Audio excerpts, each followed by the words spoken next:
Boris Johnson's trade deal with the EU includes a commitment to pay almost £290 million into a defence project which will pave the way for a European army, a former Brexit Party MEP has warned.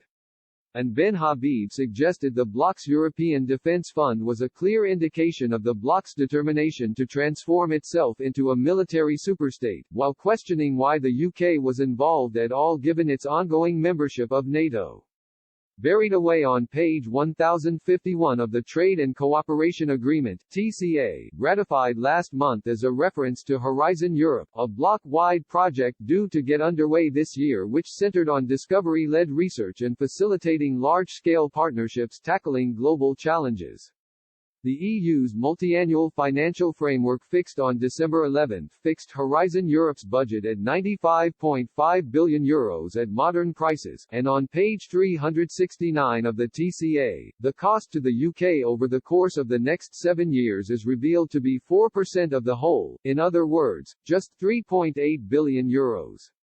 The EDF element amounts to just over £7.1 billion, €8 billion, meaning given the UK is paying 4% of the cost, will cost taxpayers £285 million, €320 million, between 2021 and 2026, equal to £47.5 million a year. Mr. Habib said, Horizon Europe until about a month ago was a fairly benign research entity looking into research for climate change and stuff like that. And then in December 2020, 2 weeks before the cooperation agreement was signed, the EDF was moved into Horizon Europe.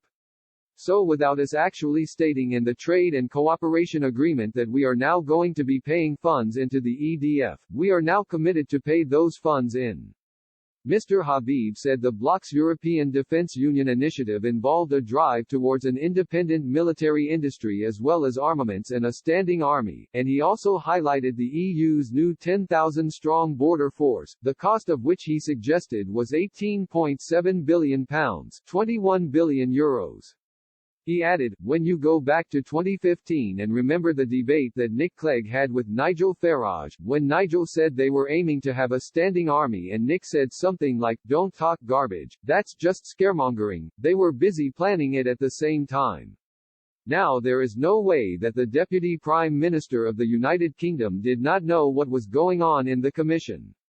So our political establishment is well ensconced in all of this. The European Defence Fund predated PESCO, Permanent Structured Cooperation, which was the EU's version of NATO, Mr. Habib explained.